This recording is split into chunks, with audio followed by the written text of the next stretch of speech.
Opening. First 30 seconds. I'm glad to have you here. Follow my story until the end and comment the city you're watching from. My own son stood up at a charity gala and decided to auction me off for €1 in front of 250 people. I sat there at table 17 while everyone stared at me with pity. Mateo was smiling at the microphone like he'd just told the funniest joke in the world. She sits at home writing her little mystery novels, he said. Maybe she'll even put you in one of her books. Nobody was bidding. The silence was unbearable. Then a man in the back stood up and said, €850,000. The entire room went silent, a different kind of silent. And when that man walked forward and introduced himself as the head of Amazon Prime Video Spain, my son's face went from confident to white in about 3 seconds.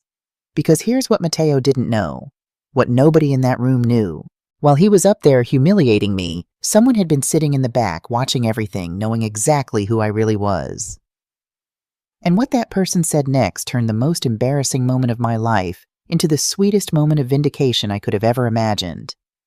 But to understand how we got here, I need to take you back 5 years to the day I turned 58 and decided to stop living for everyone else. Chapter 1, The Retirement Party. The retirement party was on a Tuesday afternoon in September. 33 years I'd worked at Seguros Mediterráneo in Barcelona, and they brought a cake from the grocery store. They'd spelled my name wrong. Elena instead of Elena. I didn't correct them. I never did. People I'd worked with for decades shook my hand and said the same things. You'll love retirement, Elena. Now you can finally relax. Enjoy your free time. I smiled and nodded, wondering what exactly I was supposed to fill that free time with. My phone buzzed around 2 o'clock. A text from Mateo. Sorry, Mom. Big meeting. Can't get away. Congrats, though. I read it twice, then put my phone back in my purse.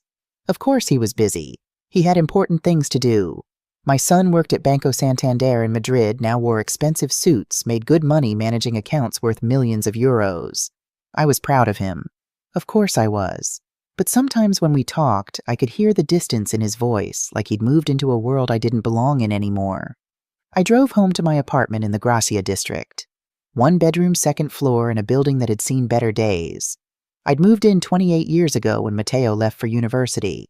Wanted something smaller, easier to manage on my own after the divorce. The apartment was quiet when I unlocked the door. I could hear Senora Rodriguez walking around upstairs, the familiar creak of her floorboards. Everything I owned fit in this small space. A thrift store couch with cushions that sagged in the middle. A coffee table with a water ring I could never get out. A kitchen table where I ate my meals alone.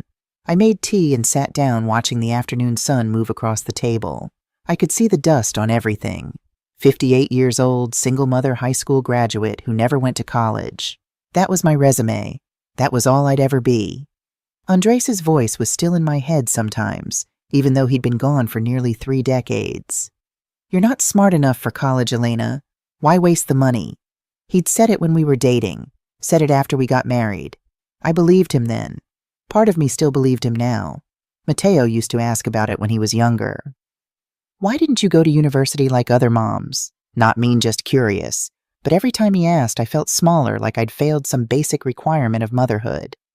The other mothers at school had degrees. The other mothers had careers. I had a job answering phones and filing paperwork for 33 years. I'd done my best. Worked every day, even when I was exhausted. Made sure the rent was paid and there was food in the refrigerator. Put Mateo through university on a payment plan that took everything I had. But my best had never felt like enough. Now he worked downtown, had that corner office he'd worked so hard for, was dating a woman from one of those wealthy Madrid families. And I was sitting alone in an apartment that smelled like old coffee and disappointment. The tea got cold while I sat there. I wondered if this was it now, sitting alone waiting for my son to remember to call, growing old in a place where nobody really saw me anymore. I looked at the laptop on the counter. I'd bought it 6 months earlier, told myself it was for staying connected. But there was something else I'd thought about doing with it. Something I'd wanted since I was young but never had the courage to try. Writing. I'd loved books my whole life. When I was in school, teachers used to say I had a good imagination, that I could write well. One teacher, Senora Mendoza, told me I should think about writing more. You have a unique voice, Elena, she'd said. Don't lose that. I'd never forgotten those words. You have a voice. like I had something worth saying. But Andres had laughed when I mentioned it once years into our marriage. You write a book, Elena, you can barely get through a newspaper without getting confused. And that was that. I stopped talking about it. Stopped thinking about it except late at night when I couldn't sleep. Who was I kidding anyway? I was 58 years old. I'd never even been to university. I'd spent my whole life answering phones and filing papers and trying to keep my head above water. What made me think I could write anything worth reading? Nothing. That was the answer. Nothing made me think that. But I got up and opened the laptop anyway. My hands shook a little as I created a new document. The blank screen stared back at me, the cursor blinking in the corner like a tiny heartbeat. Waiting. I didn't know what I was doing. Didn't have a plan or an outline or any of the things real writers probably had. I just started typing. Words about a woman sitting alone. Then another sentence. They were terrible, I could see that immediately. Clumsy and obvious and nothing like the books I loved to read. The kind of writing that would make Senora Mendoza shake her head in disappointment. I kept typing anyway. Because what else was I going to do? Sit here and watch television until I fell asleep. Wait for Mateo to text me back in 3 days with some excuse about how busy he was. Spend the rest of my life being the woman who'd never finished anything she started. I probably wasn't smart enough to write a book. Andres had been right about that. But I had time now. For the first time in decades, I had nothing but time. And that was something. Even if I failed. Even if no one ever read a single word. The sun moved across the table as the afternoon wore on. The words kept coming. Slow and awkward and probably worthless, but they were mine. I thought about Senora Mendoza and what she'd said all those years ago. You have a voice, Elena. Maybe she'd been wrong, but I was going to find out. I saved the document and named it Capítulo 1 Docs. 3 pages of terrible writing. I stared at it for a long time, my finger hovering over the delete button. Part of me wanted to erase it, right then get it over with, save myself the embarrassment of trying. Instead, I closed the laptop and went to make more tea. If not now, and tomorrow, I'd probably delete it. Realize how stupid this was. But tonight, just for tonight, I'd written something. That was more than I'd done in 58 years. Chapter 2, the first pages. I didn't delete it. The next morning, I woke up at 6 like I had for 33 years, even though I didn't have to anymore. Made coffee in the little stovetop espresso maker that had been my mother's. Opened that document. The 3 pages were still terrible, but I added a 4th page anyway, then a 5th. 6 months later, I had a manuscript. 234 pages about a woman named Anna who'd just turned 61 and stumbled into a murder investigation in her neighborhood. She was smart, observant, the kind of woman people underestimated until it was too late. I'd written what I wanted to read, what I wished existed. A woman my age who wasn't just someone's grandmother in the background, who wasn't invisible, who solved the puzzle while everyone else was still looking in the wrong direction. The file sat on my laptop for 2 weeks after I typed the last sentence. I didn't know what to do with it. You couldn't just walk into a bookstore and hand them pages, I knew that much. I'd looked it up online. There were literary agents, publishers, query letters, a whole system I didn't understand. The websites might as well have been written in another language. I spent 3 weeks reading everything I could find. How to write a query letter, how to find an agent, what publishers wanted. Most of it felt overwhelming, like trying to learn a new job at an age when everyone assumed you should be winding down, not starting over. My friend Carmen came over for coffee one afternoon. We'd worked together at Seguros Mediterráneo for 25 years. She was the only one from the office I still saw regularly. "You've been quiet lately," she said, adding sugar to her café con leche. "Everything okay?" I hesitated, then told her about the manuscript, about the writing, about feeling ridiculous for even trying. Carmen set down her cup and looked at me. Really looked at me in a way most people didn't anymore. "Elena," she said, "do you remember when we were 30 and I told you I wanted to learn English? You know what you said to me?" I shook my head. "You said in 10 years you'll either be 40 and speaking English or you'll be 40 and still wishing you had. Either way, you'll be 40. I never forgot that. And now I do medical translation work that pays twice what the insurance company paid. Because of you." She reached across the table and took my hand. "Send the damn query letters, Elena. What's the worst that can happen? Someone says no. People have been underestimating you your whole life. Don't underestimate yourself, too." So I made a list of Spanish literary agents who represented psychological thrillers. 18 names. I wrote a query letter, rewrote it again. Then I sat there staring at the screen, my finger hovering over the send button. Andres' voice in my head. Who do you think you are?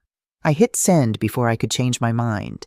Then I sent 17 more. The first rejection came 2 weeks later. I was washing dishes when the email arrived. I dried my hands on a kitchen towel and read it on my phone. Thank you for your query, but this isn't the right fit for our list. I sat down at the kitchen table and cried. Just sat there with soap suds still on my wrists and cried like someone had died. It felt stupid crying over a form rejection from someone I'd never met. But it hurt anyway. Mateo called that week. I almost didn't tell him about the rejection, but I wanted someone to understand what it felt like. I got a rejection today, I said, from a literary agent. A rejection? He paused. I could hear traffic in the background, the honking of Madrid. Mom, I don't want to be harsh, but maybe this is a sign. You're 58 years old. How many 58-year-olds get book deals? The publishing world is pretty competitive, and they're looking for young, fresh voices. Senora Mendoza always said I could write. Yeah, when you were 17. That was 41 years ago. He sighed. Look, I'm just being realistic here. Maybe it's time to find a hobby that's more age-appropriate. Have you thought about joining a book club instead of trying to write for one?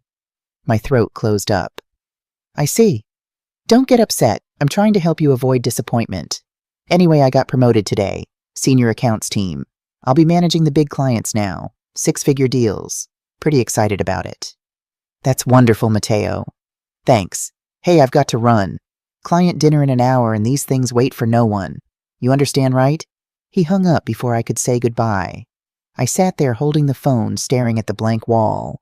My son, the one person whose approval I'd spent a lifetime seeking, thought I was too old to dream. Thought I should join a book club instead of writing books. Thought my life was essentially over at 58. The second rejection came 3 days later, then the third, then the fifth. I stopped counting after the 10th one. They all said basically the same thing. Not right for us, not what we're looking for, we'll pass. By the 20th rejection, I was staring at the delete button on my manuscript file again. My cursor hovered over it, my hand steady on the mouse. One click and it would be gone. I could pretend I'd never tried, never failed.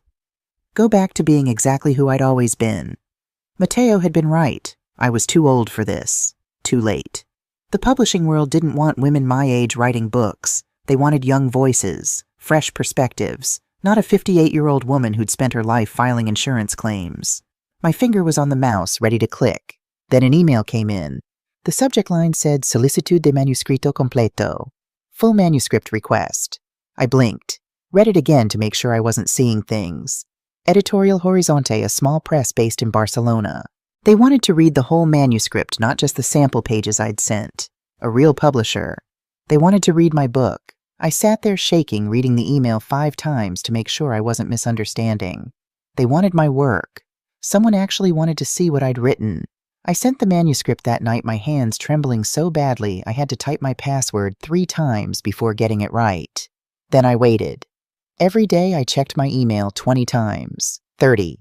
The publisher's website said they responded within 8 to 12 weeks. I counted every single day, marking them off on a calendar like a child waiting for Christmas. 2 months and 3 days later, another email arrived.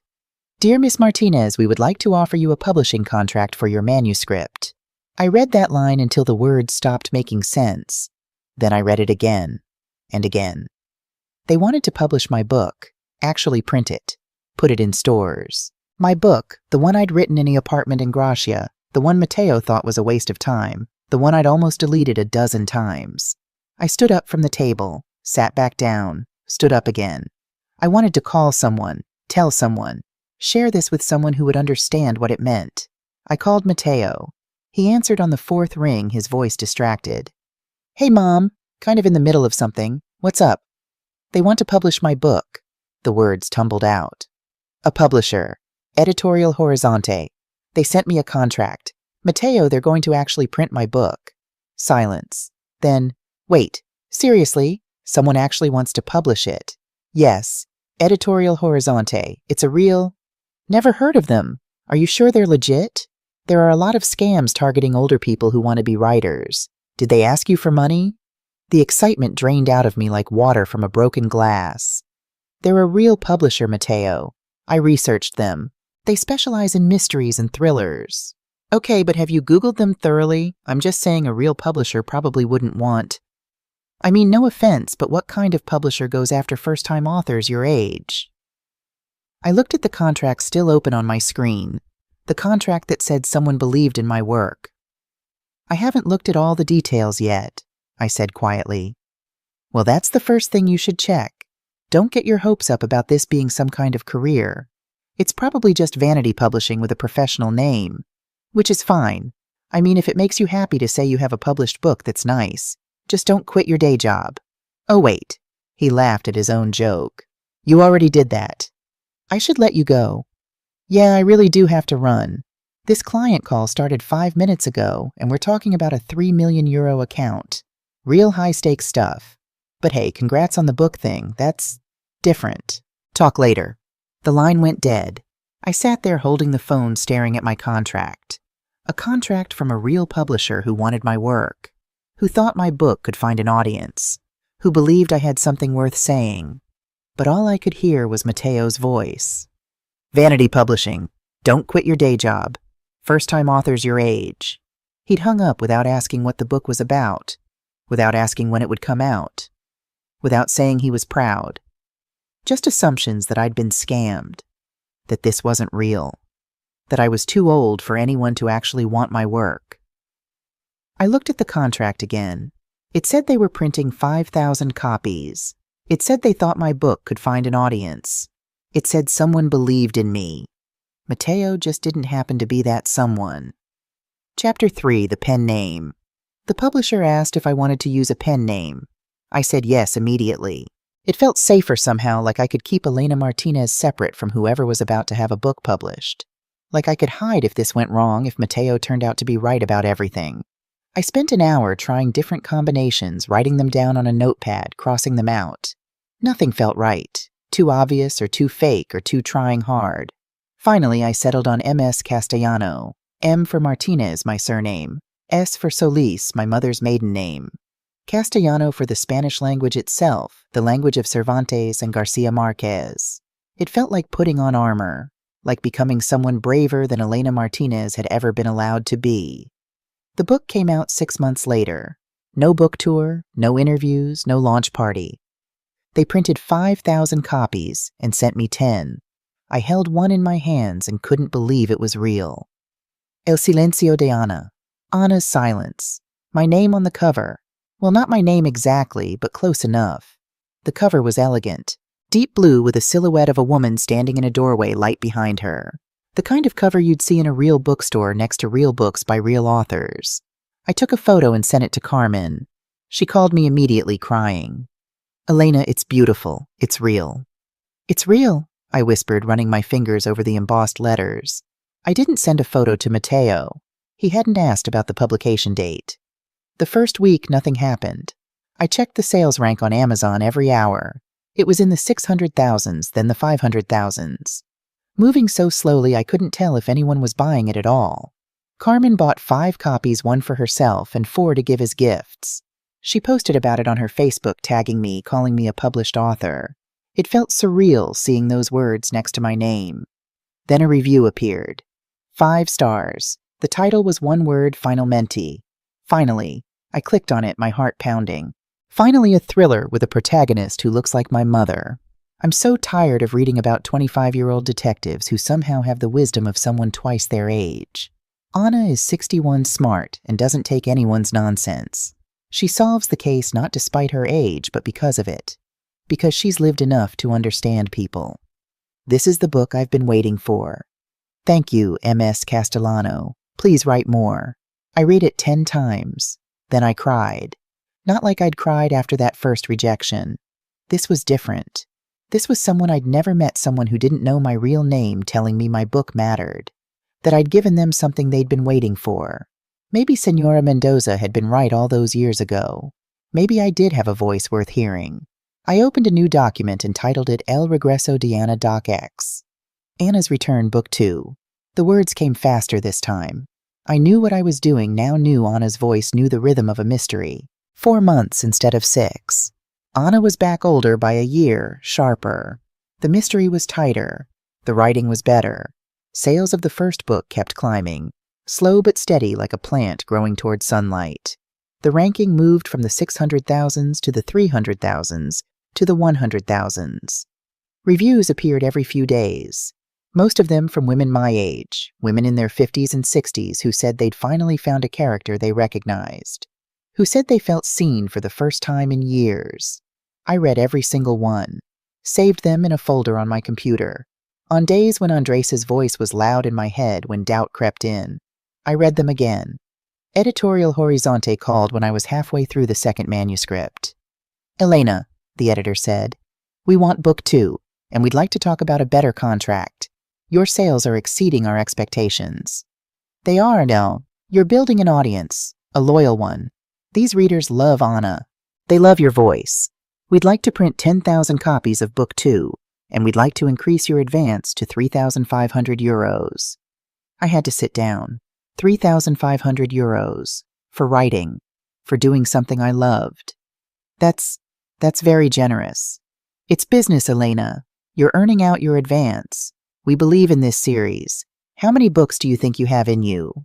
I looked at the manuscript on my screen, at the stack of note cards on my desk with ideas for book 3, book 4, book 5. "As many as Anna wants to tell me about," I said. Chapter 4, The Girlfriend. Matteo came over for dinner on a Tuesday in November. He let himself in with the spare key I'd given him years ago, the one I'd told him was for emergencies, but he used whenever he felt like it. I was at the kitchen table typing when he arrived. "Still at it, huh?" He kissed the top of my head. "That's nice, Mom. Keeps you busy." I saved the document and closed the laptop. Book 2 comes out in 3 months. "That's great." He opened my refrigerator and pulled out a beer one from the 6-pack I'd bought specifically for his visits. "Hey, so they're making me senior account manager. Youngest person to get the position in like 10 years. Big raise. Corner office next month." "Matteo, that's wonderful." "Yeah, it's pretty huge. Don Javier told me I'm on the partner track if I keep this up. We're talking serious money in a few years. Real financial security." He talked about his accounts through dinner, the clients he was landing, the deals he was closing, the trips to London and Frankfurt for meetings. I listened and nodded and asked questions the way I always did. He finished his beer and stood to leave around 9. "Wait," I said. "I wanted to tell you about the book launch. The publisher is doing a small event at a bookstore in Elborn. Nothing big, but they'll have copies for sale and I'll do a reading." "That's really cool, Mom." He was already at the door checking his phone. "Text me the details and I'll see if I can make it. I've got a crazy few weeks coming up." "It's on a Saturday afternoon." "I'll try. Really. Just text me." He kissed my cheek. "Thanks for dinner. I'll call you later." He didn't call later. 3 months went by. El Eco del Pasado, The Echo of the Past, was released in February. The sales were stronger than the first book. It climbed to number 8,000 on Amazon within 3 days. The reviews kept coming, more emails from readers, more women thanking me for writing Anna. One email arrived on a Sunday morning. I was drinking coffee in my robe, still half asleep. "Dear MS Castellano, I am 63 years old. 3 years ago, my husband died and I thought my life was over. I thought I was just waiting to die too, that nothing interesting would ever happen to me again. Then I found your books. Anna is my age. She's smart and capable and doesn't let anyone dismiss her. Your character showed me I'm not finished. I'm just beginning. Thank you for giving me hope. Please keep writing. We need you." I read it 5 times. Then I cried into my coffee. I forwarded it to Matteo with a message, "This is why I write." 3 days later, he responded, "That's sweet, Mom. People are really nice online, aren't they? Glad you're making connections." I stared at his text for a long time. People are nice online. Like the email was just someone being polite. Like it didn't mean my work had changed how another human being saw their life. But I was learning. Slowly. Painfully. I didn't need Matteo to understand. The woman who wrote that email understood. Carmen understood. The readers who posted reviews understood. That was enough. It had to be enough. Matteo came over again 3 months later in May. This time he brought someone with him.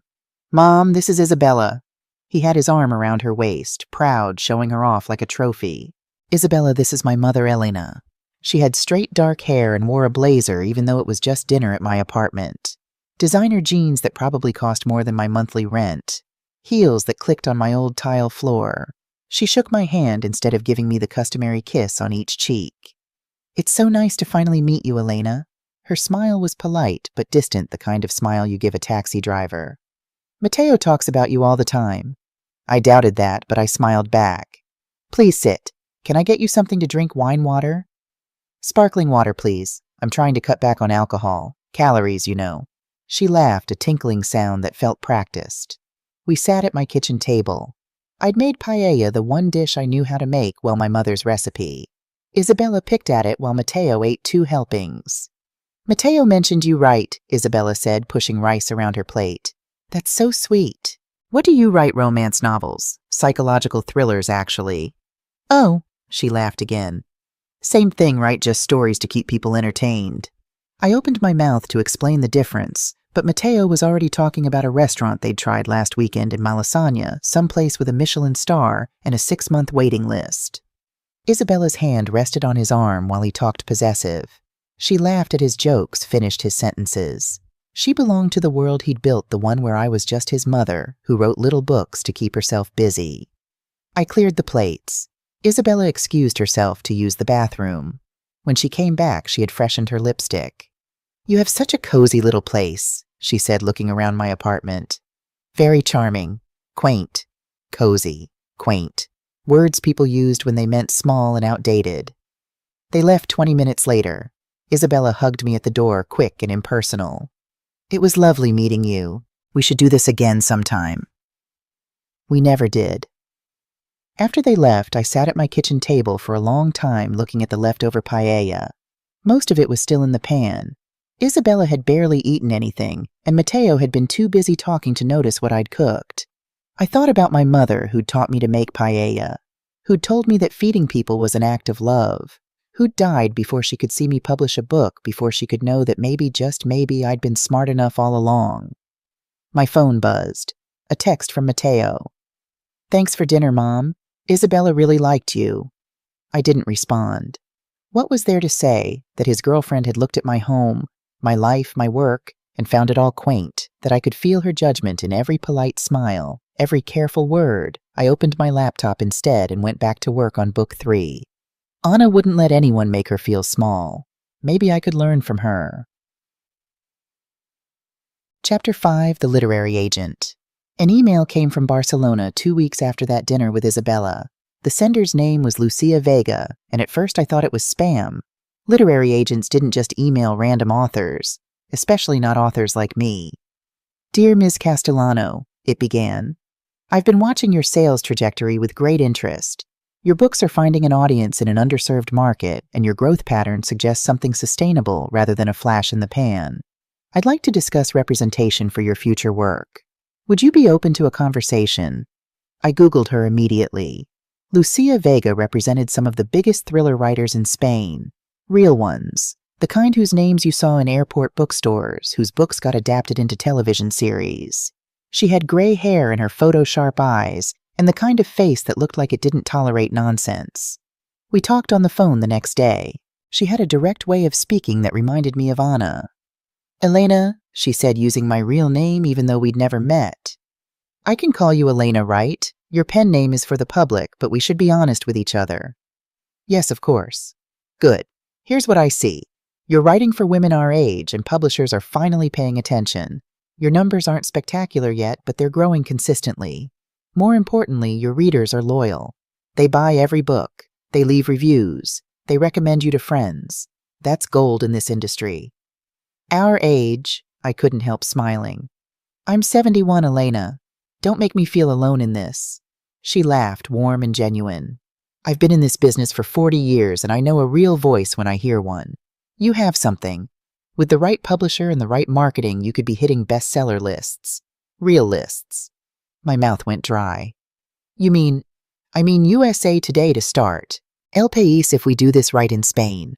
Maybe even the New York Times if we can crack the American market. But book 3 is going to be the turning point. Are you working on it?"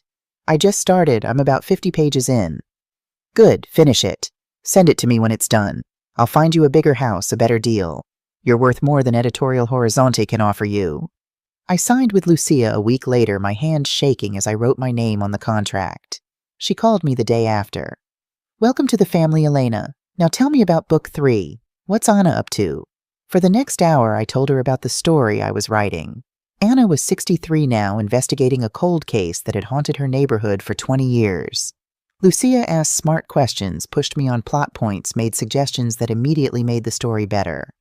You're a natural storyteller, she said. You just needed someone to help you see it. After we hung up, I sat at my kitchen table for a long time looking at the contract with her signature next to mine. Someone believed in me. Really believed in me. Not because I was her mother or her friend, but because my work was good. I called Carmen. She said I could hit bestseller lists. I told her, my voice shaking. Real lists, Carmen, like the books we see in stores. Elena, Carmen's voice was thick with emotion. I always knew. From the moment you told me you were writing, I knew you'd do something special. I'm scared, I admitted. What if I can't do it? What if book 3 isn't good enough? Then you'll write book 4 and book 5. You're not that woman at the insurance company anymore, Elena. You're not the woman Andres told you weren't smart enough. You're a writer. Start believing it. That night I wrote 15 pages. The words came like water, like they'd been waiting for me to finally accept that I could do this. Chapter 6, The Engagement. Mateo called in August with news. Mom, I wanted you to hear this from me first. Isabella and I are getting married. I was at the supermarket, standing in the produce section with a bag of tomatoes in my hand. Mateo, that's wonderful. When did you propose? Last night. Took her to that restaurant I told you about, the one with the Michelin star. Had them hide the ring and the dessert, the whole thing. She said yes before she even found it. He laughed, happy and proud. I'm so happy for you, sweetheart. Have you set a date? That's the thing. We want to keep it simple. Just a courthouse ceremony next month, nothing fancy. Isabella isn't into big weddings, all that fuss and expense. We'd rather put the money toward a house. Next month? My chest tightened. That's very soon. When you know right. We're doing it on a Tuesday afternoon. Just immediate family. We'll send you the details. Can I help with anything? A small reception maybe I could... No, we've got it covered. Like I said, keeping it simple. Just the ceremony and a dinner after. Isabella's parents are hosting at this place in La Moraleja. You'll love it. After we hung up, I stood there in the produce section, still holding those tomatoes while people moved around me. My son was getting married in a month, and I'd just been told about it like an afterthought. Not asked to help plan, not consulted about the date, just informed that it was happening. I put the tomatoes back and left the store without buying anything. The wedding was on a Tuesday afternoon in September, exactly 1 month later. I took the train to Madrid wearing the nicest dress I owned, navy blue, simple, elegant. The kind of dress that hopefully said mother of the groom without trying too hard. The ceremony was at a small courthouse in the city center. It took exactly 12 minutes. Mateo wore a charcoal suit. Isabella wore white silk, designer, of course, probably worth more than my entire wardrobe. Her parents looked exactly like I'd imagined, polished, wealthy, the kind of people who summered in Majorca and knew which fork to use for which course. I sat in the second row with Carmen, who'd insisted on coming with me. You're not doing this alone, she'd said firmly. Isabella's family filled the first 3 rows on her side. Her parents, her sister, 3 cousins, an aunt and uncle. They looked like they'd stepped out of a magazine spread about old Madrid money. On Mateo's side, it was just me and Carmen. The judge asked if anyone objected. The silence felt heavy. Then it was over. Mateo kissed his bride. Everyone clapped. I felt like I was watching it happen to someone else's son. The reception was at a restaurant in La Moraleja, one of Madrid's wealthiest neighborhoods. White tablecloths, crystal glasses, waiters, and black ties. The kind of place where you weren't sure which bread plate was yours. I sat at the end of one of the tables. Carmen beside me, thank God. Isabella's sister was across from us talking to her cousin about a ski trip they were planning to Bacara Beret. So you're Mateo's mother, the sister said, eventually turning to me with polite interest. What do you do? I opened my mouth to answer, but Isabella appeared beside us before I could speak. This is Mateo's mom, she said brightly. Elena writes books as a hobby. Isn't that sweet? The sister smiled. Oh, how lovely. What kind of books? Mysteries, I said. Psychological thrillers, actually. How fun, I should pick one up sometime. What are they called? I hesitated. Something about the way she said fun, like I wrote coloring books, made me hesitate. The Anna series, by M.S. Castellano. Oh, I'll have to remember that. But she was already turning back to her cousin, back to conversations about ski resorts and summer houses. She never asked again, never looked up the books. I knew she wouldn't. I watched Matteo across the room laughing with Isabella's father, fitting seamlessly into this world of wealth and status. He looked happy. He looked like he belonged. And I looked like exactly what I was, a woman in a department store dress, sitting at the end of the table, practically invisible. I left before dessert, claiming I wasn't feeling well. Matteo walked me to the entrance. You okay, Mom? Just tired. It's been a long day. Thanks for coming. I know it wasn't a big thing, but it meant a lot to have you here. He hugged me, and for a moment he was my little boy again, the one who used to crawl into my lap when he was scared, who told me I was the smartest person in the world. Then he pulled away and went back to his new wife and her family and the life he was building that had less and less room for me in it. Carmen and I took a taxi back to the train station in silence. You okay? She asked finally. Isabella told her family I write books as a hobby. Carmen's jaw tightened. That girl doesn't deserve you. Neither does he, if he's going to let her talk about you like that. He didn't hear. He was talking business with Isabella's father. He should have been sitting next to his mother at his own wedding. I didn't argue. She was right. On the train back to Barcelona, I opened my laptop and worked on book 3.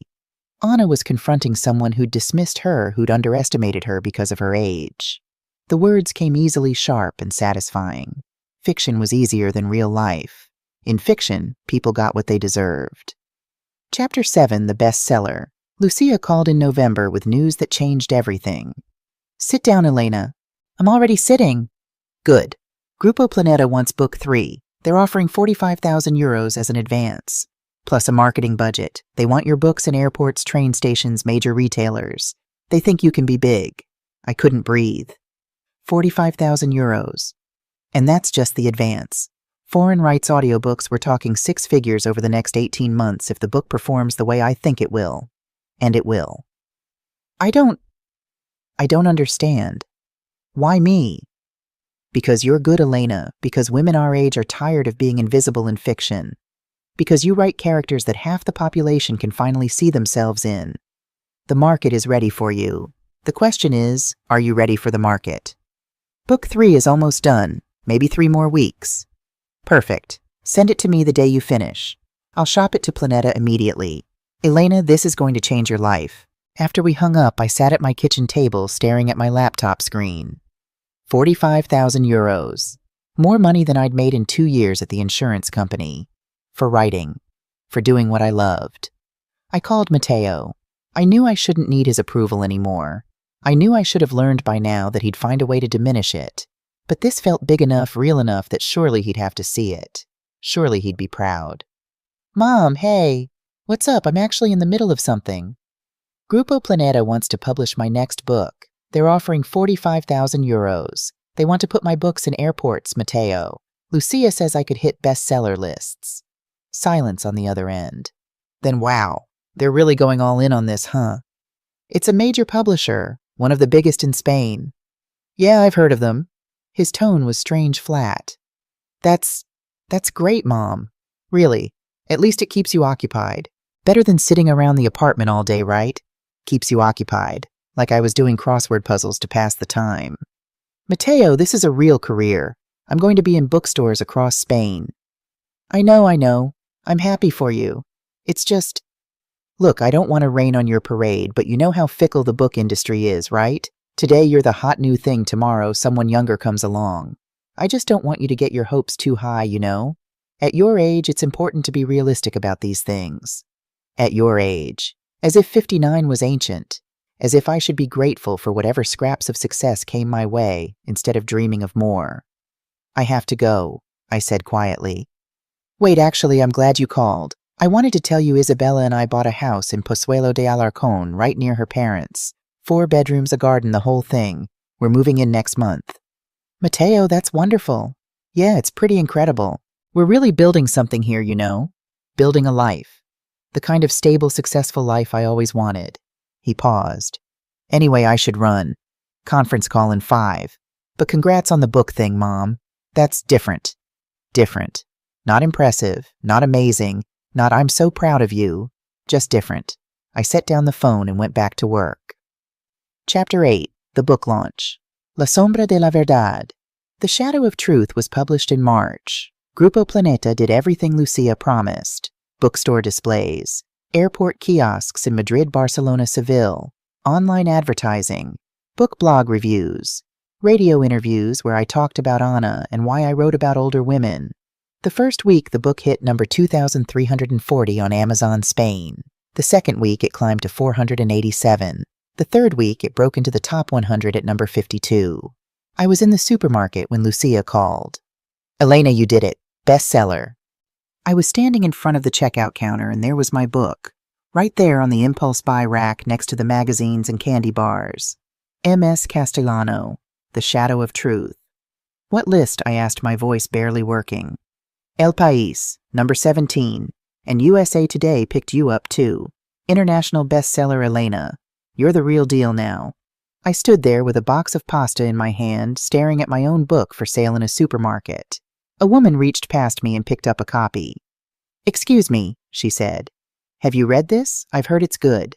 I couldn't speak, just shook my head. Well, I'm going to try it. My book club has been looking for something new.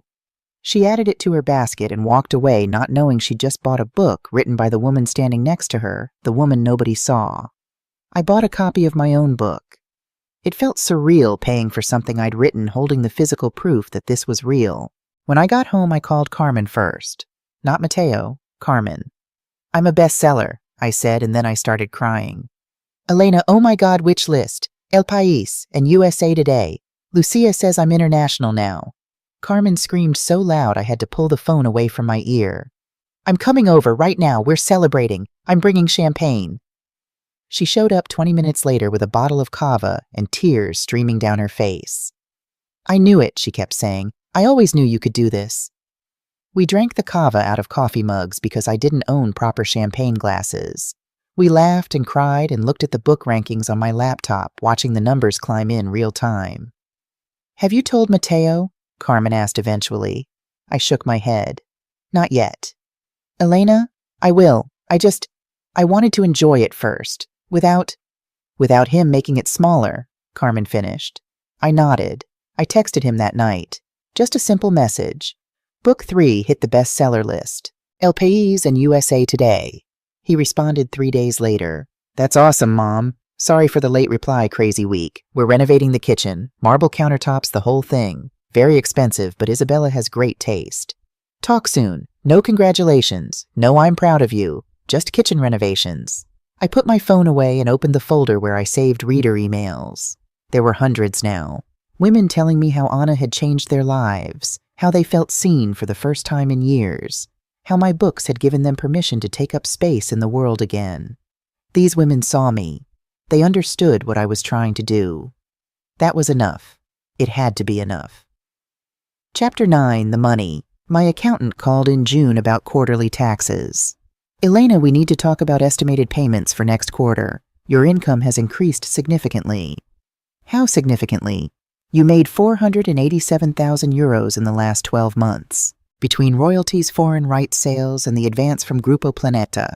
That's more than most doctors make. I had to sit down. 487,000 euros. In 1 year. From writing. More than I'd made in 10 years at the insurance company. Are you sure? I asked stupidly. I'm looking at the deposits right now. Grupo Planeta just paid out your advance. And your books are selling in 12 countries. Germany, France, Italy, the UK, the US. Elena, you're an international author now. This is real money. After we hung up, I sat at my kitchen table for an hour, just staring at the wall. I'd spent my whole life worrying about money, rationing everything, choosing between buying new shoes or fixing the washing machine, putting off dental work because I couldn't afford it, living in a tiny apartment because that's all I could manage. And now I had nearly 500,000 euros in the bank. I could move, buy a bigger apartment, one with a real office, maybe even a balcony. I could travel. I could stop checking price tags at the supermarket. But I didn't do any of those things. Not yet. because part of me was still waiting for it all to disappear, for someone to tell me there'd been a mistake, that women like me didn't get to have this kind of success. Instead, I kept living in my small apartment and writing every day, because the writing was real, the writing was mine. Everything else still felt like a dream I might wake up from. Chapter 10, The Request. Mateo called in January, 4 months after his last text. "Mom, I need your help. A big favor." I was deep in Book 4, Chapter 9, a crucial scene where Anna confronts someone from her past. I saved the document already, feeling the familiar tug of obligation. What kind of favor? The bank is doing our annual charity gala. It's huge this year. We're raising money for children's literacy programs. I'm heading up the whole thing. Don Javier Santillana, the CEO, is going to be there. All the senior partners. This is my moment, Mom. If I pull this off, I'm looking at senior manager within a year. That sounds important. What do you need? Honestly, everything. Vendor coordination, seating arrangements, day of management. It's in 3 weeks and I'm drowning. Isabella's swamped with some huge campaign at work, and I thought, well, you're home anyway, right? I mean, you work from home. You can write anytime. This is time sensitive. I looked at my laptop. Chapter 9, unfinished. My deadline was in 2 months. Lucia had mentioned important meetings coming up, potential opportunities she wanted to discuss. Netflix was interested in adaptation rights. There was talk of an English translation deal. I have a deadline in 2 months, I said carefully. And Lucia has some meetings scheduled. 2 months is plenty of time, Mom. This is just 3 weeks. Come on, I really need you. This is my career we're talking about. This could change my whole trajectory at the bank. Don Javier is going to be watching everything. Please. The old pull was there, the familiar weight of his need heavier than my own. Of course, honey. What do you need me to do? Everything, honestly. Can you come up to Madrid tomorrow? I'll give you all the details. Vendor lists, budget spreadsheets, seating chart templates. You're so good at organizing this stuff. After we hung up, I sat at my kitchen table looking at the document still open on my screen. Chapter 9 could wait a day. 3 weeks wasn't that long. I'd finished Book 4 after the gala. Mateo needed me. For once, I could do something that made him see me as essential, as valuable. I should have known better. Chapter 11, The Preparation. The next 3 weeks were a blur of phone calls, spreadsheets, and stress. I took the train to Madrid and spent 6 hours in a conference room at Banco Santander, while Mateo downloaded everything onto me. Guest lists, vendor contacts, budget constraints, dietary restrictions, seating politics. Don Javier can't sit near the Fernandez family, there's bad blood there, and Isabella's parents need to be at the head table, obviously. And we need everything to look expensive, but we're on a tight budget, so you'll need to be creative. I took notes, my hand cramping from writing so fast. Then I went back to Barcelona and got to work. Week 1, I called florists about centerpiece options that looked luxurious, but cost less than what Mateo had budgeted. I coordinated with the caterer about menu restrictions, vegetarian options, gluten-free, kosher, halal. I created seating charts for 250 guests, moving names around like chess pieces until the politics worked. I confirmed the venue, the parking arrangements, the audio-visual setup. I followed up with the printing company about programs. I wrote 0 words of Book 4. Week 2, Lucia called. Elena, we need to talk about these meetings you keep rescheduling. Netflix is serious about adaptation rights. They have a production window opening up in June. This is time sensitive. Time sensitive meaning we could lose the opportunity if we don't move now. I know. I'm sorry. Just 3 more weeks. Family situation. After the gala, I'll be completely available. She sighed. The kind of sigh that said she'd had this conversation before with other clients who'd made the wrong choice. All right, but you're turning down significant interest here. 7 figures, Elena. They're talking 7 figures for the adaptation rights. I hope this family situation is worth it. I didn't ask what the Netflix offer was specifically. Didn't have time. Mateo was calling with another crisis. The caterer had questions about serving times, and could I just be the point person for all vendor communications, because he didn't have time for this level of detail. I wrote 0 words of Book 4. Week 3, Isabella stopped by my apartment while I was on the phone with the florist confirming delivery times. She let herself in. She had a key now, apparently. Mateo must have given her my spare. Still working on the gala stuff? She asked, setting down her Prada bag on my kitchen counter. I held up a finger 1 minute while I finished with the florist. "That's great," Isabella said when I hung up. "I mean, you're home all day anyway, right? It's not like you have a real office to go to or anything." I looked at her her designer clothes, her perfect hair, her casual dismissal of my life.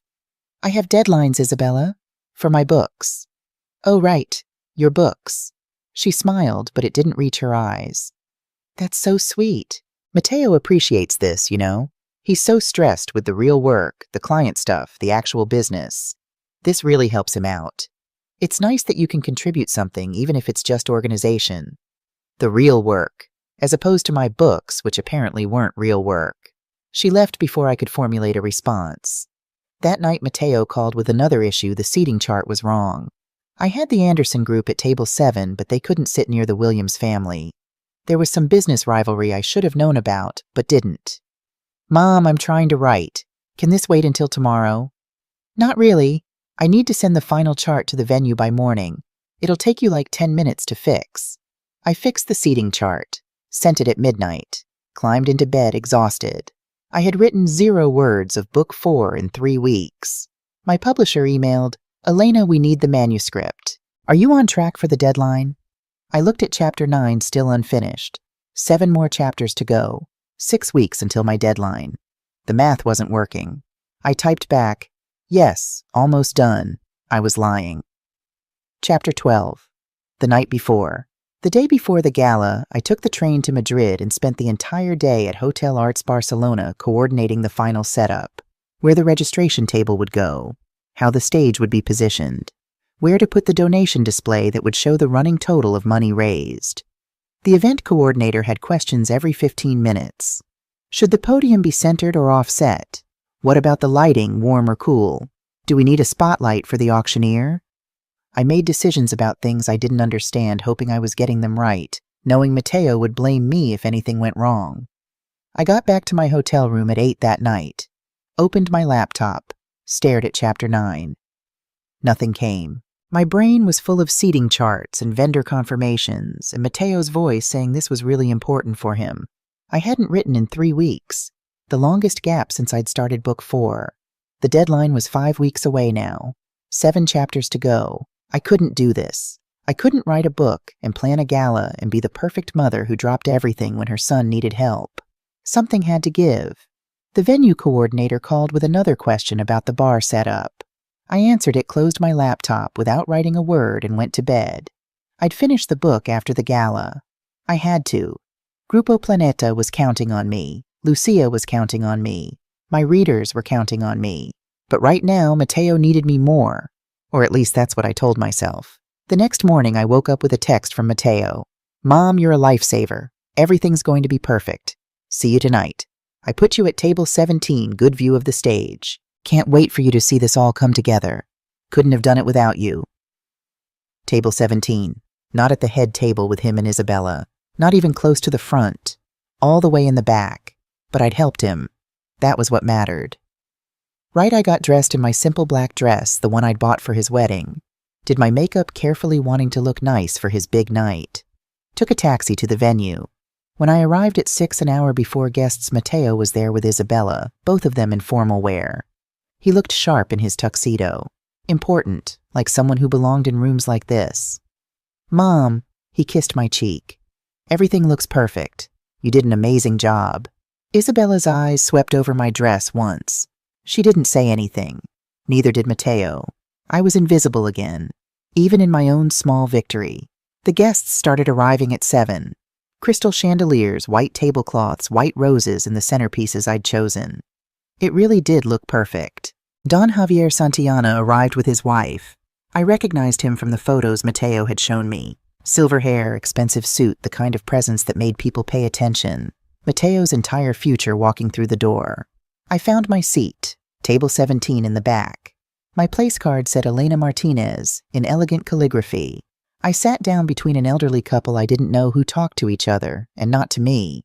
And I watched my son work the room, shaking hands, laughing at jokes, being the successful banker he'd always wanted to be. He looked happy. He looked like he belonged. And I looked like what I was, the woman who'd done all the work, sitting in the back, invisible. Chapter 13, The Gala Begins. Dinner was served at 8. A salad with goat cheese and candied walnuts that cost more per plate than I used to spend on groceries for a week. Then sea bass with saffron sauce, roasted vegetables, tiny portions arranged artfully on white china. I picked at my food, my stomach too tight with anxiety to eat. Everything had to go perfectly. The flowers had to stay fresh. The sound system had to work. The auction had to raise enough money to impress Don Javier. 3 weeks of my life had gone into this night. 3 weeks I should have spent writing. 3 weeks of phone calls and spreadsheets and logistics. It had to be worth it. From table 17, I watched Mateo at the head table.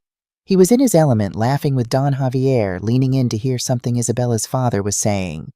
Isabella beside him, in a red Valentino gown that probably cost more than my monthly rent, her hand resting possessively on his arm. They looked perfect together, like a magazine spread about successful young couples in Madrid. Like everything Mateo had worked for had finally come together. I felt proud of him despite everything. Despite the dismissals and the distance and the way he'd let Isabella talk about my work like it was a cute hobby. He was my son. I'd raised him alone, worked myself to exhaustion to give him opportunities I never had. And here he was succeeding. Even if he couldn't see me anymore, I could still see him. The elderly woman next to me, Señora Castillo according to her place card, leaned over. "Are you at the bank?" she asked politely. "My son works here, Mateo Martinez. He organized tonight." "Oh, how lovely, you must be very proud." She smiled warmly. "What do you do?" I hesitated. In rooms like this, what I did seemed small, insignificant. "I write books," I said finally. "How wonderful. What kind? Mysteries, psychological thrillers." "Oh, I love a good mystery. Are you published?" "Yes, actually. 3 books so far. Working on the 4th. What's your name? I'll look you up." "MS Castellano." Her eyes widened. "Wait, you're MS Castellano, the woman who writes about Ana?" I nodded, surprised. "Oh my God." She grabbed her husband's arm. "Carlos, this is MS Castellano, the author I've been telling you about." Her husband looked at me with new interest. "You're the one who wrote The Shadow of Truth. Marta's been talking about that book for months. Says it's the best thing she's read in years." "My book club is obsessed with your series," Señora Castillo said, her whole face lighting up. "We meet every month and we've read all 3 of your books. Ana is incredible. She reminds me of my mother, sharp, clever, doesn't let anyone push her around. When's the 4th one coming out?" For the first time all evening, I felt seen. "It should be out next spring," I said, hoping it was true, hoping I could finish it after tonight. "I can't wait. The way you write about older women like we're still interesting, still capable of solving problems, it means everything to us. Most books treat women our age like we're furniture." We talked for the next 20 minutes about books and writing and her book club. She told me about how my books had sparked conversations among her friends about aging and invisibility and reclaiming power, how they'd started sharing their own stories, their own mysteries. "You've given voice to something a lot of us have been feeling," she said. "Thank you for that." I glanced toward the head table. Mateo was still deep in conversation with Don Javier, not even looking in my direction. He had no idea that the woman sitting in the back at table 17 had readers, had fans, had created something that mattered to people, but Señora Castillo knew, and that felt like its own small victory. Chapter 14, The Auction Begins. At 9:30, the auctioneer took the stage. A professional from Sotheby's, Madrid, energetic and charismatic, the kind of person who could make people excited about opening their wallets. "Good evening, ladies and gentlemen. We have an extraordinary lineup of items tonight, and all proceeds go to children's literacy programs across Spain. Let's start the bidding." The first item was a private golf lesson with Banco Santander's CEO. The bidding started at €5,000 and quickly climbed. A man in the front bid 15,000. Another countered with 18. Finally, it sold for €22,000. The room applauded. Mateo was beaming. Next was a weekend at a villa in Ibiza with yacht access. That went for €35,000. Then a vintage wine collection, Rioja, from 1985, the year Mateo was born. €28,000. The numbers kept climbing. By the 7th item, the gala had already raised over €200,000. Don Javier was smiling, nodding approvingly. The other senior partners were impressed. I could see Mateo relaxing his shoulders, dropping from around his ears. This was going well. Better than well. This was the success he needed. Item after item sold. A week at a ski chalet in the Pyrenees. A private dinner prepared by a Michelin-starred chef. A luxury spa package. Every bid higher than the last. The money was pouring in. The cause was being served. Mateo's career was being made. I should have felt happy. I should have felt proud that I'd helped make this happen. Instead, I felt hollow, because in 3 weeks of planning this event, Mateo had never once asked about my book, never asked how the writing was going, never acknowledged that I'd sacrificed my deadline, turned down meetings with Netflix, postponed conversations with Lucia about opportunities that might never come again. He'd just assumed I had nothing better to do, that my time was his to use, because to him what I did wasn't real work. It was just something to keep me occupied. Chapter 15, The Moment. The auction was winding down. They'd raised over 400,000 euros. The auctioneer was thanking everyone for their generosity, preparing to close out the evening. Then Mateo stood up. He walked toward the stage with that confident swagger I recognized from his childhood, the walk he used when he was sure he was about to do something clever. He had that grin on his face, the one that meant he thought he was being funny. My chest tightened. Something was wrong. Something was about to happen. He took the microphone from the auctioneer, tapped it twice. The sound echoed through the ballroom.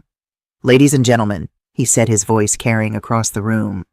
"Before we close out, I have one more special item to auction." The room fell quiet, 250 faces turning toward him. "I'm going to auction off lunch with my wonderful mother." The words hit me like a physical blow. Time seemed to slow down. I could hear my heartbeat in my ears. Could feel every eye in the room searching for me, finding me at table 17 in the back. "She's right over there," Mateo continued, pointing directly at me. "My mom, Elena. She sits at home writing her little mystery novels. Maybe she'll even put you in one of her books." Scattered nervous laughter rippled through the crowd. I sat perfectly still, my hands folded in my lap, my face carefully neutral. Years of practice at this. Years of Mateo saying things that cut without meaning to, of learning to hold still while people looked at me with pity. But this was different. This was public humiliation in front of 250 people. In front of Don Javier and the senior partners and all of Madrid's banking elite. My son was auctioning me off like I was a trinket. A joke item to end the evening. "Come on," Mateo said, still grinning. "Who wants to have lunch with my mom? Starting bid €1. Just €1 for lunch with Elena." Complete silence. Nobody was bidding. Nobody was laughing anymore. People were looking at each other uncomfortably, not sure if this was supposed to be funny or if they were witnessing something awful. I could feel their pity like a physical weight. Poor woman. Poor mother. Being humiliated by her own son in front of everyone. Senora Castillo beside me gasped softly. "What is he doing?" she whispered. I couldn't answer. My throat had closed completely. Isabella was at the head table smirking. Actually, smirking like this was entertaining. Like watching my public humiliation was fun for her. Mateo kept trying. "Really nobody, not even for €1? Come on, she's a great conversationalist. Lots of stories about the old days in Barcelona. The old days. Like I was a relic. Like I was a museum piece to be pitied." The silence stretched. 5 seconds. 10. 15. I watched Mateo's smile start to falter, start to look uncertain. He'd expected people to play along, expected someone to bid as a joke to rescue him from his own cruelty. Nobody did. I sat there at table 17, hands folded, face calm, while inside I was breaking into 1,000 pieces. This was what my son thought of me. This was how he saw me. Not as a best-selling author. Not as someone who'd sacrificed 3 weeks to make his gala perfect. Not as the mother who'd given up everything to raise him alone. Just someone worth €1. Someone whose company was a joke. And then a voice from the back of the ballroom, clear and calm. 850,000 euros. Chapter 16, The Stranger. The room went silent. Not the uncomfortable silence of before. This was different. This was the silence of shock.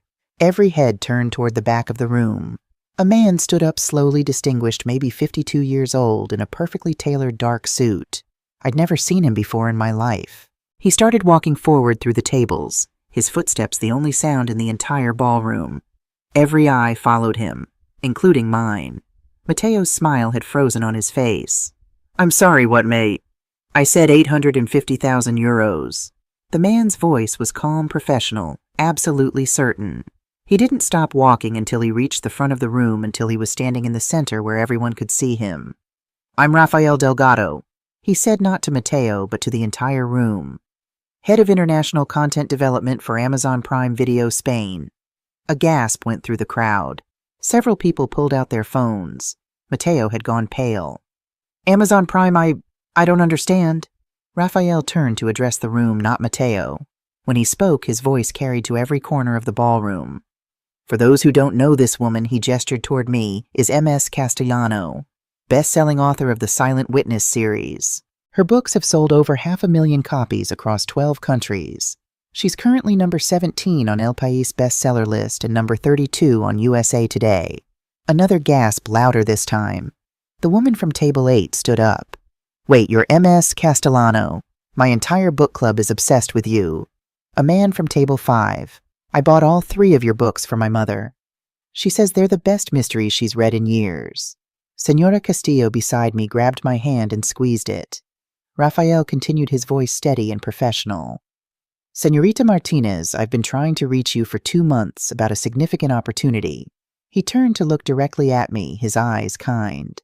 "We want to adapt the Silent Witness series, all 4 books, full production deal with Amazon Prime Video, Spanish and international markets. We're talking about a flagship series for our European programming." The room erupted. People talking phones out, taking photos. A woman at table 3 was frantically Googling my pen name. "Oh my God," someone said loudly. "She's actually famous. She's a real author." Rafael kept talking, his voice cutting through the noise. "When your agent, the excellent Lucia Vega, mentioned you were unavailable because you were helping family with a charity commitment, I did some research. Found out about your son's firm, this gala. I took a calculated risk that you'd be here tonight." He paused, looking around the room. "Senorita Martinez holds all the rights to her work. Without her approval, without her creative input, none of this moves forward. The deal we're discussing is worth tens of millions of euros over multiple seasons, but we have a limited production window. Every day we delay, we risk losing our slot." The auctioneer found his voice, stammering. That's the highest single donation of the entire evening." The room erupted in applause. Real applause, not the polite golf claps from earlier. People were standing, moving toward me, hands reaching out. "Can I take a photo with you?" "I didn't know you were local." "When is book 4 coming out? Will you sign my copy? I'll buy one right now if I have to." I sat there frozen, unable to process what was happening. Mateo was still at the microphone, his face white, his confident swagger completely gone. He looked like he'd been punched. Isabella had stopped smirking. She'd gone completely pale, her carefully applied makeup suddenly looking garish against her shocked face. And Don Javier was watching Mateo with an expression I recognized from my years in the corporate world. Disappointment. The kind that meant consequences. Chapter 17, The Recognition. People were crowding around me now, table 17, suddenly the center of attention. "I've read all your books," a woman said, breathless. "Anna is my hero. She's exactly my age, and she's brilliant." "My mother just turned 60, a younger man said. "Your books helped her through her divorce. She says Anna gave her permission to start over. You made me feel visible again." An older woman said, her eyes wet with tears. Thank you. Thank you for writing us."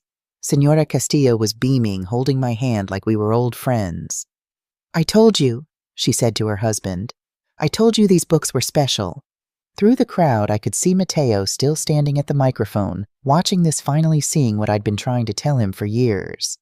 I wasn't just his mother who wrote little books to pass the time. I was an author. A successful one. Someone people recognized. Someone whose work mattered. Don Javier stood up from the head table, his movement cutting through the crowd like a knife. People stepped aside, instinctively making way for him. He walked directly to me. "Senorita Martinez," he said, his voice formal but warm. "I just learned that you're MS Castellano. My wife Carmen is an enormous fan of your work. She's read all 3 books, some of them twice. I had no idea that Mateo's mother was you." He glanced back toward Mateo, and his expression cooled noticeably. "He never mentioned it." Those 5 words carried weight, accusation, judgment. My son hadn't told his boss that his mother was a best-selling author. Hadn't mentioned it because to him it wasn't worth mentioning.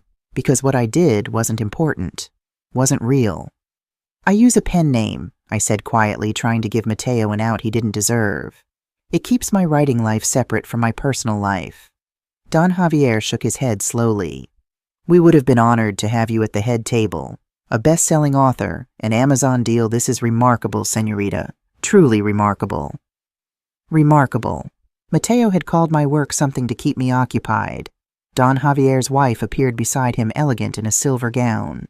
Señorita Martinez Bay, I can't believe it's you. I've been trying to get my book club to guess who you really are. We've read all your books. I finished The Shadow of Truth last month and immediately started it again. Ana is incredible. She glanced toward Mateo, her voice cooling to match her husband's. You've been sitting here all evening, and your son never told us. Never introduced you properly. Never mentioned that we had someone so accomplished in the room.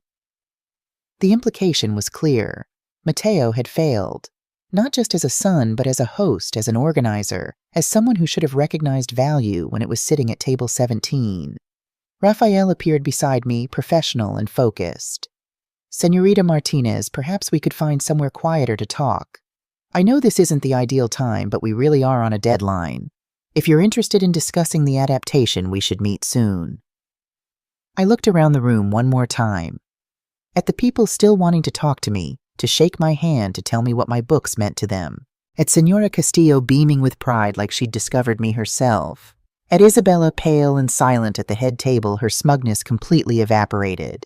At Don Javier watching Mateo with disappointment that would have professional consequences. And at Mateo himself standing alone at the microphone where he'd humiliated me, staring at me like he'd never seen me before. Like I was a stranger. Maybe I was. Maybe I'd always been a stranger to him, and he'd just never bothered to really look. Yes, I said to Rafael, standing up with as much dignity as I could manage. Let's talk about my books. Not my little mystery novels. Not my hobby. My books. I walked toward the exit with Rafael, my head held high past tables of people who were still clapping, still calling out to me. I walked past Mateo's table and I made myself look at him. He looked back, his face a mixture of shock and shame, and something that might have been the beginning of understanding. But I didn't stop, didn't slow down, didn't give him the chance to apologize or explain or make excuses. I just kept walking out of that ballroom, out of the role of invisible mother, out of the box he'd kept me in for so long. Chapter 18, The Conversation. Rafael and I found a quiet terrace outside the ballroom. The Barcelona night was cool, the city lights spreading out below us like a carpet of stars. I apologize for the dramatic entrance, Rafael said, pulling out a chair for me. But I've been trying to reach you through Lucia for weeks, and when she mentioned you were helping with your son's gala, I saw an opportunity I couldn't pass up. You were really here just to meet me. I was here because your books are exactly what we're looking for. Smart, sophisticated mysteries with a protagonist who reflects a huge demographic that television has ignored for too long. Women over 60 who are brilliant and capable and tired of being treated like they're invisible. He pulled out his phone, showed me a presentation deck. We're thinking 4 seasons, minimum 8 episodes each. We want to keep Ana at the center, no aging her down, no making her a sidekick to some younger detective. She's the star. We're in talks with Emma Suarez to play Ana. She's perfect for it, the right age, the gravitas, the intelligence. Emma Suarez, one of Spain's most respected actresses. We'd need the rights to books 1 through 4 with options on 5 and 6 if you write them. We'd want you as a creative consultant in the writer's room, making sure Ana stays true to who you created. This isn't just about buying your intellectual property, Señorita Martinez. We want you involved. I've never done anything like that before. Exactly. That's why we want you. You know Ana better than anyone. You understand these characters, this world. We need that authenticity. We talked for over an hour about production timelines, casting ideas, creative control, compensation packages. Rafael was professional, enthusiastic, and treated my work with a respect I'd rarely experienced. The initial offer would be around 12 million euros for 4 seasons, he said, plus consultant fees, plus bonuses if the show performs well. Plus international residuals. We're talking about real money, Señorita Martinez. Life-changing money. 12 million euros. I'd spent my whole life worrying about making rent, about rationing my medication, about whether I could afford new shoes. And now someone was offering me 12 million euros for the stories I'd written in my small apartment in Gracia. I need to talk to Lucia, I sassy said. My agent. I don't make decisions like this without her. Of course, here's my card. Have her call me Monday morning. But Elena, may I call you Elena? I nodded. Don't let what happened in there make you doubt yourself. What your son did was cruel and thoughtless. But look what came from it. 250 people now know who you are. Don Javier's wife is a fan. You have readers you didn't know existed. And you're about to become one of the most important voices in Spanish television. He stood up, shook my hand. You're not invisible, Elena. You never were. Some people just weren't looking. Chapter 19. The morning after, I took a taxi back to my hotel around midnight. Fell into bed with my mind racing, unable to sleep. My phone was buzzing constantly. 23 missed calls, 18 text messages. From Carmen, Elena, what happened? I'm seeing photos online. Call me. From Lucia. Why is Amazon calling me about you being at a gala? Call me immediately. From several readers who'd somehow found my number. Are you okay? We saw what your son did. That was horrible. And from Mateo, 7 calls. 5 texts. The most recent one sent at 11:47 p.m. Mom, please call me. I need to talk to you. I'm so sorry, please. I turned off my phone and went to bed. The next morning I woke up at 9, made coffee in the tiny hotel room coffee maker, turned on my phone. 31 new messages. I called Carmen first. Elena, finally, what the hell happened last night? I told her everything. The auction, the humiliation, Raphael's bid, the revelation, Don Javier's reaction. Carmen was crying by the end. He auctioned you off for €1, his own mother, in front of 250 people. And then this Raphael guy bid almost €1 million, 850,000, for the charity, and then offered me 12 million for the TV rights. 12 million euros. Elena, do you understand what this means? It means I can finally afford good coffee. I tried to joke, but my voice broke. It means you never have to minimize yourself again. Ever. For anyone. Not even for Mateo. There was a knock at my hotel room door at 9:15. I looked through the peephole. Mateo. He was wearing jeans and a t-shirt, not his usual work clothes. His eyes were red. He looked like he hadn't slept. I opened the door. Didn't say anything. Just stepped back to let him in.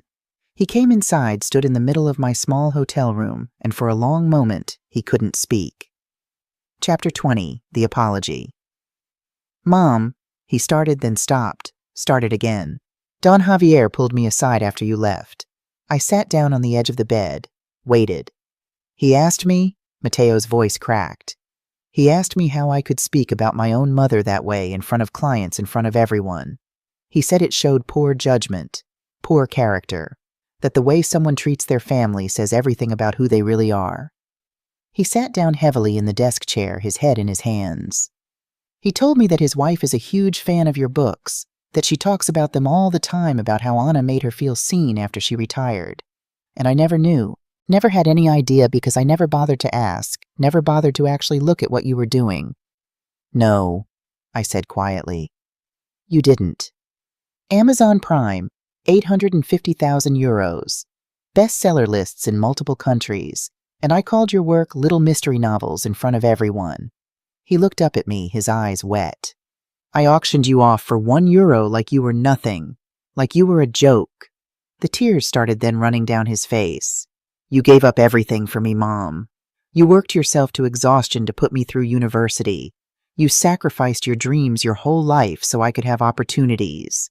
And when you finally did something for yourself, when you finally pursued your own dream, I treated it like it was nothing, like it didn't count because it wasn't what I do. I felt my own tears starting, but I blinked them back. I wasn't ready to comfort him yet. I'm so sorry, he said. I don't have an excuse. I was stupid and selfish and I hurt you in the worst possible way. I'm so sorry, Mom. The old instinct was there. The urge to smooth it over, to say it's okay, to make him feel better, to be the mother who fixed everything. But it wasn't okay. And I wasn't going to pretend it was. I love you, Mateo, I said carefully. I will always love you. But things have to change between us. He leaned forward, desperate. Anything. Tell me what you need. Please. I need you to stop expecting me to drop everything when you call. I have deadlines. I have meetings that matter. My work is real work, not something to fill my time. You're right. Absolutely right. I need you to actually listen when I talk about my work. Not just nod and change the subject to your life, to your career, to your problems. I need you to see me as more than just your mother. I will. I promise. And I need you to understand that I'm not just your mother. I'm Elena. I'm a writer. I have my own life that doesn't revolve around you. That shouldn't revolve around you. He nodded, wiping his eyes. I know. I see that now. I should have seen it all along.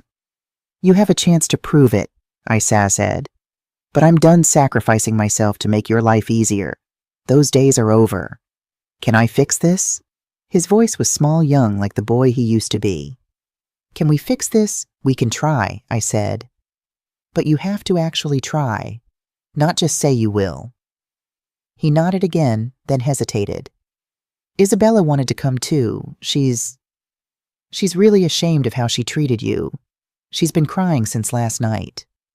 She can call me when she's ready, I said. But you came here first. That means something. I managed a small smile. Start by reading one of my books. Actually reading it, not skimming, not pretending. Read it and tell me what you think. I'll read all 4, he said immediately.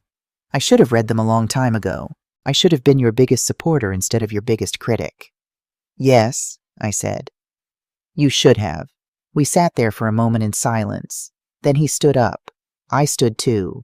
He hugged me, and it felt different this time. Like something had shifted between us. Like a boundary had been drawn, and we both understood it was there. I love you, Mom. I love you too. After he left, I sat back down on the bed and called Lucia. She answered on the first ring. Elena Martinez, what the hell happened last night? Rafael Delgado from Amazon has been calling me since 7 this morning. Something about a gala and an auction and you being there. I told her the whole story. When I finished, she was quiet for a long moment. Your son auctioned you off for €1 in front of everyone. And then Rafael bid $850,000 for the charity, and then offered me $12 million for the TV deal. $12 million, Lucia repeated.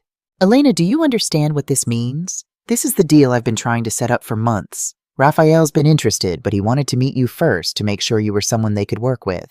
And you impressed him so much that he bid almost €1 million just for the chance to talk to you. He said he wants me in the writer's room as a creative consultant. Of course he does. You're brilliant, Elena. Everyone sees it except you. And apparently your son, but that's his loss. Lucia, I haven't finished book 4. The deadline is in 5 weeks, and I'm 7 chapters behind because I spent 3 weeks planning that gala. So you need an extension. We'll get you one. Grupo Planeta will understand, especially when they hear about the Amazon deal. This is huge, Elena. This changes everything. After we hung up, I opened my laptop, looked at Chapter 9 still sitting there unfinished from 3 weeks ago. My publisher had emailed, Elena checking in on the manuscript. Everything okay? I wrote back, need 2 more weeks. Personal situation resolved. The story will be better for it. The response came within minutes. Take the time you need. We trust you. I opened Chapter 9 and started reading from the beginning, getting back into Anna's voice, remembering where I'd left her. And slowly the words started coming again. Chapter 21, The Resolution. 3 weeks later, I sent the completed manuscript to Lucia. She called me 30 minutes after receiving it. Elena, this is your best work yet. The last third especially, there's an emotional depth here that wasn't in the earlier books. What happened? I learned some things, I said. About boundaries, about self-worth, about not making myself smaller so other people can feel bigger. Well, whatever you learned, it shows. This is beautiful, Elena. Grupo Planeta is going to love it. The book El Último Testigo, The Last Witness, was published in March, 8 months after that night at the gala. It debuted at number 7 on El País bestseller list and number 12 on USA Today. The reviews were the strongest I'd ever received. Castellano has matured as a writer, one critic wrote. Anna feels more fully realized, more complex. This is no longer just a mystery series. This is literature. But the review that mattered most came from an unexpected source. Mateo called me on publication day. Mom, I finished it. Finished what? The Last Witness. I've been reading it all week. Couldn't put it down. You actually read it. All of it. Every word. His voice was thick with emotion. The scene where Anna confronts her son about how he's treated her, about how he never saw her as a full person. Mom, that was me. That was us. Wasn't it? Yes, I said quietly. It made me cry. I sat in my office and cried like a child because I saw myself and I hated what I saw. But I also saw you really saw you for the first time. The way you see people. The way you understand them. Your talent, Mom. You're not just a good writer. You're an exceptional writer. And I'm so sorry it took me this long to see it. Thank you, I said, my own voice breaking. I've read all 4 books now. Started with the first one and read them in order. And Mom, they're incredible. Anna she's you, isn't she? The way she refuses to be invisible, the way she solves problems, the way she's underestimated and then proves everyone wrong. That's you. A little bit, I admitted. I'm proud of you. I should have said that years ago, but I'm saying it now. I'm so proud of you, Mom, and I'm sorry. We talked for another hour. Really talked, maybe for the first time in years. About the books, about writing about Anna and where she might go next. He asked intelligent questions. He'd actually paid attention. It didn't erase the hurt. Didn't undo the years of dismissal and the public humiliation at the gala. But it was a start. Isabella called the next day. Elena, I owe you an apology. A huge one. Yes, I said simply. I was terrible to you.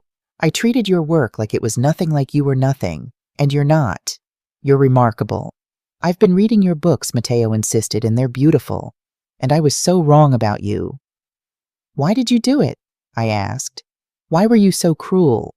She was quiet for a moment. Because I was scared. Matteo talked about you sometimes, about how you raised him alone, how you sacrificed everything for him. And I thought if he saw how amazing you were, he wouldn't need me anymore. So I made you smaller in his eyes. Made your accomplishments seem trivial. I'm not proud of it. I'm ashamed. Thank you for being honest. Can we start over? Can I try to be the daughter-in-law you deserve? We can try, I said. Epilogue, 1 year later. The premiere of El Silencio de Ana was held at the Cálido cinema in Madrid on a cool October evening. Red carpet, press photographers, television cameras. The surreal experience of watching actors I'd admired for years talking about playing characters I'd created. Emma Suarez, elegant in a black gown, pulled me aside before we went into the theater.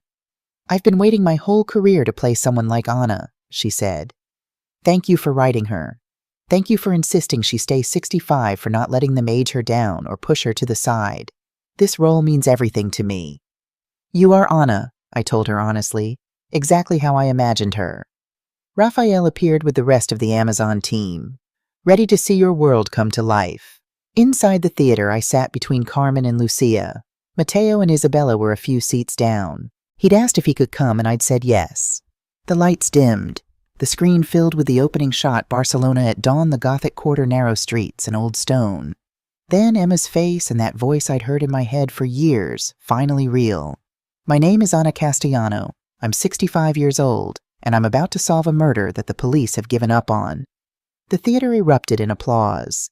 I watched my story unfold on a screen 40 feet high. Watched Ana Mayana be brilliant and sharp and utterly herself. Watched her refuse to be invisible. Matteo leaned over during a quiet moment. This is incredible, Mom. You did this. You created all of this. After the premiere, there was a reception. More champagne, more congratulations, more surreal conversations with famous people who wanted to talk about Ana. Don Javier and his wife Carmen were there. She'd become a friend over the past year, her book club reading everything I wrote. The show is perfect, she told me. Even better than I imagined. You must be so proud. I am, I said. And I meant it. I stepped out onto a balcony for a moment of quiet. The Madrid night was clear stars visible despite the city lights. Carmen found me there. You okay? I'm thinking about Andres. About all the years he told me I wasn't smart enough, wasn't good enough. I wish he could see this. He'd probably find a way to diminish it, Carmen said dryly. I laughed. You're right, he would. Elena, can I ask you something? Of course. Are you happy? I thought about it. Really thought about it. I was 63 years old, a best-selling author with 5 published books and a 6th in progress, a television series based on my work. financial security I'd never dreamed of, respect from my peers, readers who loved my characters, and a son who was finally learning to see me.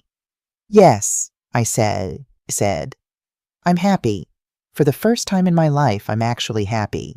We stood there together, my oldest friend and I, looking out at the city that had watched me transform from invisible to seen. What's next? Carmen asked. Book 6, Raphael wants to talk about extending the series, and Lucia mentioned something about an American publisher being interested. You're not going to slow down, are you? Why would I? I smiled. I spent 58 years being told I was too old, too late, not smart enough. Now I'm 63 and I'm just getting started. Inside, someone was calling my name. Time to go back to the party, to the celebration, to the life I'd built, word by word. But first I pulled out my phone and took a photo of the Madrid skyline. Posted it with a simple caption, from the woman who was auctioned for €1. Thank you for teaching me what I'm really worth. The comments poured in immediately. Hundreds of them. Thousands. Women my age, older, younger. Sharing their own stories of being dismissed, being invisible, being told they were too late, and then finding the courage to begin anyway. I read a few, my eyes filling with tears. You saved my life. You made me feel seen. Because of you, I started writing at 62. My first book comes out next month. Thank you for not giving up. Thank you for showing us it's never too late. I'd spent most of my life invisible. Now thousands of people saw me, really saw me. But more importantly, I saw myself, and I finally understood what Senora Mendoza had meant all those years ago. You have a voice, Elena. She'd been right all along. Final scene. Before we left the premiere, Mateo pulled me aside. Mom, I have something for you. He handed me a small box. Inside was a bookmark, custom-made, engraved with words I recognized. You have a voice, Senora Mendoza. I asked you once about that teacher, he said, the one who told you that you could write. You mentioned her in an interview, and I remembered. I should have listened to her. I should have listened to you. I held the bookmark, my vision blurring with tears. Thank you, Mateo. No, Mom, thank you. For not giving up. For believing in yourself even when I didn't. For showing me that it's never too late to become who you're meant to be. We hugged, and this time it felt complete, whole. We were going to be okay. Different than before, but maybe better. That night back in my apartment in Gracia, the same small apartment where I'd written those first terrible pages 5 years ago, I sat at my kitchen table with my laptop, opened a new document, Libro 7 Notas Docs, and I started typing. Anna had more stories to tell, and I was finally ready to listen. The end bed.